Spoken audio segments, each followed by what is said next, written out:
ခုနှစ်ပြာသူလာဇန်1 ရက်နေ့ခရစ်တက္ကရာ19 ရက်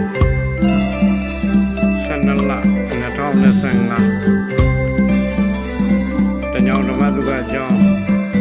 ဆောက်လို့ရနိုင်ပါဝင်ကုသိုလ်ရှင်များ